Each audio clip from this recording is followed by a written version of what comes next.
Bismillahirrahmanirrahim. Assalamualaikum warahmatullahi wabarakatuh. Terus semangat kepada bangsa Aceh, kepada umat Nabi Muhammad sallallahu alaihi wasallam yang ada di Aceh. Pada kesempatannya kamu melakir kepada tokoh-tokoh masyarakat Aceh yang mandang cinta dan peduli kepada agama dan kepada Aceh, lebih khusus kepada KPA, lebih khusus kepada ketua KPA pusat, kepada KPA wilayah di daerah untuk menolak PJ Gubernur dari luar Aceh. Wajib orang Aceh yang peduli syariat. Pakon kerana adalah amanah MOU Helsinki dan amanah undang-undang.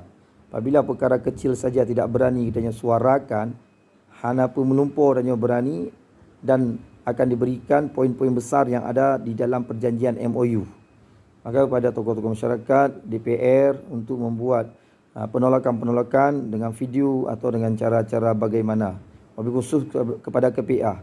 Karena yang kamu perjuangkan uronyo adalah kepentingan bangsa Aceh.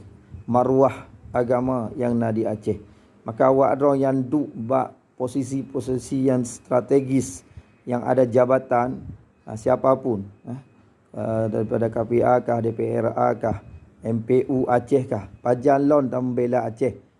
Perkara kecil saja tidak berani, hana pun menumpur tengok waktu perkara besar saya akan membela. Maka pegot video-video, sebarkan agar pusat tidak berani menetapkan PJ selain daripada orang Aceh. Ini permintaan tuan kepada tokoh-tokoh Aceh, baik tingkat provinsi ataupun tingkat kabupaten. Ini adalah bukan perkara biasa. Perkara pemimpin adalah perkara yang menentukan terlaksananya atau tidak terlaksananya daripada syariat Islam, wabil khusus yang ada di Nanggro Aceh. Mudah-mudahan katanya Allah selamatkan dunia dan akhirat dan istiqamah perjuangan sampai akhir hayat. Assalamualaikum warahmatullahi wabarakatuh.